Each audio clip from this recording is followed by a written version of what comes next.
Désormais, pour passer en classe de seconde dans les lycées et collèges du Bénin, les apprenants ont seulement besoin de réunir une moyenne annuelle de 10 sur 20 en classe ou être reçus au brevet d'études du premier cycle. Par rapport à l'ancienne réforme, je vois qu'elle est beaucoup plus mieux. Parce que d'un côté, lorsque tu sais que tu dois avoir les deux, tu vas travailler beaucoup. Je peux toutefois être en seconde et avoir le BPC.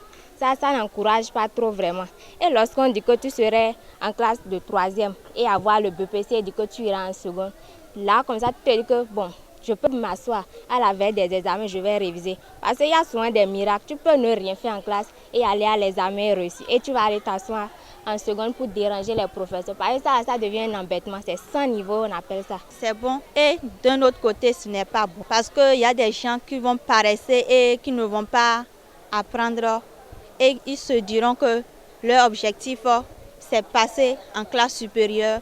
Et ils oublieront qu'ils ont un BPC à passer. Il faut voir les choses aussi. De l'autre côté, c'est que les enfants qui ont été soumis à cet arrêté, à la fin, pour beaucoup, il y a la déscolarisation. Parce qu'ils ont déjà fait la classe 2 fois pour beaucoup.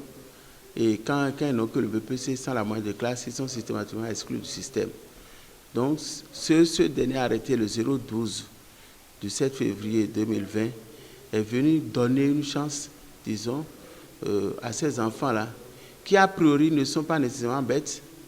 C'est peut-être les concours de circonstances qui ont fait qu'ils n'ont pas pu réunir les moyennes, la moyenne de 10 sur 20 plus le PC.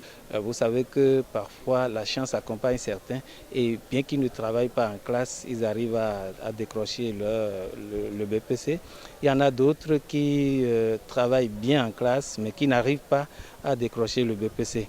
Et ceux-là, on leur avait imposé et la moyenne de classe et le BPC, ce qui faisait sortir des établissements beaucoup d'élèves. L'autre nouveauté, et pas la moindre, reste la suppression des classes dites de modèle court et modèle long au premier cycle. C'est un troisième qu'on choisissait.